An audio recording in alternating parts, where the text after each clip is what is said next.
So in this video here, we're going to be solving this polynomial equation. And one of the things is they give you one of the possible solutions or one of the roots, and you have to determine if it is a viable solution and also what are the other solutions that you're missing. So first off, let's make sure that this is a possible root that can be used, and to determine that, you just use synthetic division. So the nice part is that if you're given the root already, you don't have to set this guy equal to 0 because they've already found the root for you. So you can just use that number, the -7, in your box. Whereas before, if you're given like x plus 7 as a factor, you have to set that equal to 0 and then solve for x. So if you're given a factor, you have to set it equal to 0.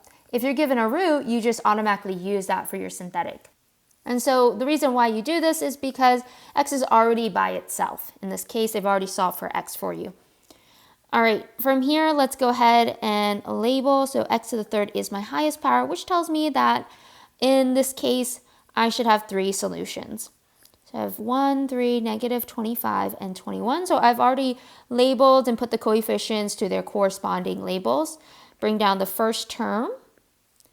And then I need to multiply this number into the box, so that's going to be -7. And then I'm always adding vertically. So 3 plus -7 is -4. -4 times -7 gives me 28. If I add vertically, -25 plus +28 is going to give me +3. And then from here, I have, let's see, 3 times 7 is going to give me -21. If I add vertically, I get 0. So -7 is definitely a root because my remainder is 0. Let's see what we have left over. So it looks like we have x squared minus 4x and then a +3 at the end. So I already know that this guy is a solution. So I'm going to write him down later as one of my solutions. But I need to set this equal to 0 to find my last solutions here. So I don't think I'm going to have enough room to do all my work, so I'm going to write here to the side. So here is my leftover factor. I'm going to set it equal to 0 and then try to solve for x. So I need a factor. Let's think about 2 numbers that multiply give you 3. Not a whole lot of options. I can only think of 3 and 1. So 3 and 1 would go here. And then this is a negative number, so both of these need to be negative, probably. So let's see if this works. -3 times -1 gives me +3, so that works when I multiply. But -3 plus -1 gives me a -4 in the middle, so this works.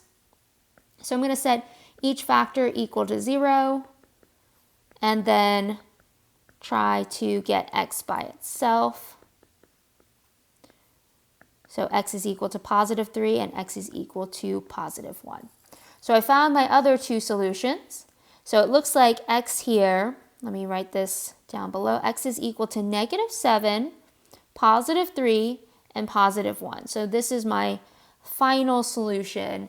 X has 3 solutions here, -7, +3, and 1. So it doesn't matter in the order that you found it in, it just matters that you got all 3 of them. All right, let's move on to the next problem here. So same thing, they give you one of the possible solutions or one of the roots. So we just need to test if it is a possible solution by using synthetic. And so remember, we don't have to set this equal to 0. They've already found x for us, so it's 1. And it looks like the highest power here is also 3. So as we're practicing this skill, hopefully you're getting ideas on how you would solve your project and how this stuff would apply to how you would complete your project. So the 1 goes down, the 2, the -1, and the -2.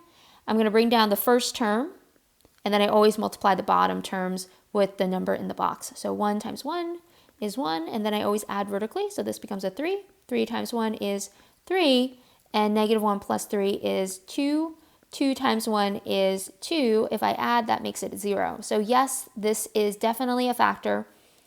Because our remainder is 0, so it did divide evenly. So this is our constant x and x squared. So it looks like our equation gives us x squared plus 3x plus 2. So this was the factor that I got left over. So I'm going to set this equal to 0 and try to solve for x. It shouldn't take us too long because two numbers that multiply to give us 2 is just 2 and 1. So I'm going to put my x's down. I need a 2 and a 1. I think they all need to be positive because in this case they're all positives here. So 2 times 1 gives us 2. 2 plus 1 is 3. So these factors work. I'm going to set them equal to 0 next. And then solve for x by trying to get x by itself. So that cancels. I'm going to subtract over 1. That cancels. X is equal to negative 2 and x is equal to negative 1. So it looks like I have 1, 2, 3, 3 solutions. Remember the highest power was 3. So x equals positive 1, negative 2, and negative 1. And that there is our final solution. There are 3 solutions here. Okay, last but not least, so I saved the best for last. So this one here is a doozy. This one has x to the 5th power, so we know we should have 5 solutions. The nice part is they gave us 2 of them already, or 2 possible ones. We have to check if they are a solution, and then this will also help us break down the polynomial and then try to get the last 3 that we're missing. So we have 2 of them, we need to find the other 3, but let's first check to see if these are for sure a solution. So what I do if I have multiple x's to choose from is just to use one first. It doesn't matter the order. So I'll just take the first one, the first x, and in the box I'll use negative 1. And this is x to the 5th power, so make sure you label all of them. And then whatever is the coefficient in front, put those down. So I'm going to use synthetic division to get to see if negative 1 is a possible solution. So 1 times negative 1 is negative 1. If I add, I get negative 3. Negative 3 times 1 is positive 3. If I add, that's going to give me negative 9. Negative 9 times 1 is going to give me positive 9. If I add, I get negative 3. So negative 3 times 1 is positive 3. If I add, I get negative 10. Negative 10 times negative 1 is going to make a positive 10. So if I add, I get 0. So it does look like x equals negative 1. It does work. So here's my remainder to prove it. And what I have left over is this equation here. It looks like we have 1 x to the 4th power and then the rest of this. So what happens is you're using synthetic division to check if this is a solution, but you're also breaking down this polynomial. And so now this is x to the 4th power, making it easier to try to factor if we wanted to. But since we have another one to test out, we have to use synthetic division one more time.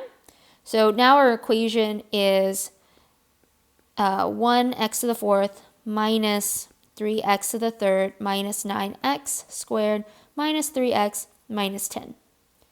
And so I'm using synthetic division. So let me draw my box here. And my number that I need to test is positive 5. So I'm going to put positive 5 here. And now this labeling here is going to start with x to the 4th is now my highest power. So what I'm doing is now looking at the equation that I have left over, and I look at the highest power and I'm going to start over with that power now. So I have a 1 in front, a negative 3, a negative 9, a negative 3, and a negative 10. So bring down the first number. 1 times 5 gives me 5, and then I add vertically, so this becomes a 2. 2 times 5 is a 10. If I add vertically, I get a 1. 1 times 5 is 5. Negative 3 plus 5 is 2. And then 2 times 5 is 10. If I add, again, another 0 for the remainder. So in this case here, 5, positive 5 here is also a solution. So both x's did work. So I have 2 of the solutions now, negative 1 and 5, and I've already confirmed it. So let's see what we have left over after we use synthetic division. So we have our c, our x squared, and our x to the 3rd. And so we have 1x to the 3rd, or actually that's a little redundant to write the 1, so let me erase that, plus 2x squared plus 1x plus 2. So I'm going to set this equal to 0 because at this point I don't have any more x's to try out and use synthetic division. It would be nice if I did, but I don't. But this is x to the third power, and I can handle this actually using grouping. So there are 4 terms here. So in order to factor, I could try to use grouping, is usually a method we use for cubic. So if I group up the first 2 together and the last 2 together. So the first 2 both have x, and the lowest power is x to the second. So I can take out x squared. And then this guy here, this has an x and this has a positive 2.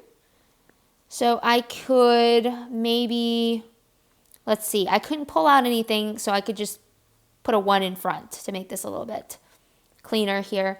So I could put a 1 in front, that's all I can do.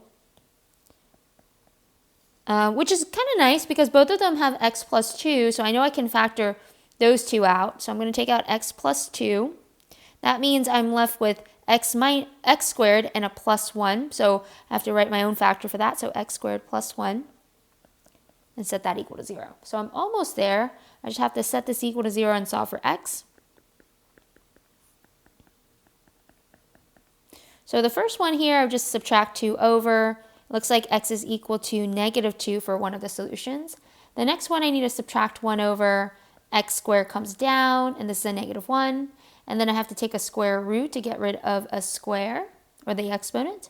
The square root of negative 1, anytime you have a negative, that means you have an imaginary number. So I have a plus and minus I, but this is a 1. The square root of 1 is just 1. So when you take a square root, you got to have a positive and negative symbol, because it could be positive, it could be negative. And then the square root of 1 is 1. And then there was a negative number, so this is an imaginary I. All right, that's a lot of solutions here. Let's try to refocus on how many there are. So it looks like, so these were the last 2 I had. X equals negative 1, positive 5. So these 2 I first confirmed. And then x equals negative 2. And then x equals a positive 1i, or imaginary number, and a negative 1i. And that's it. That's all 5 solutions. And so I'm done. All right, I hope you guys found this video helpful. If you have any questions, please ask your teacher. Bye, guys.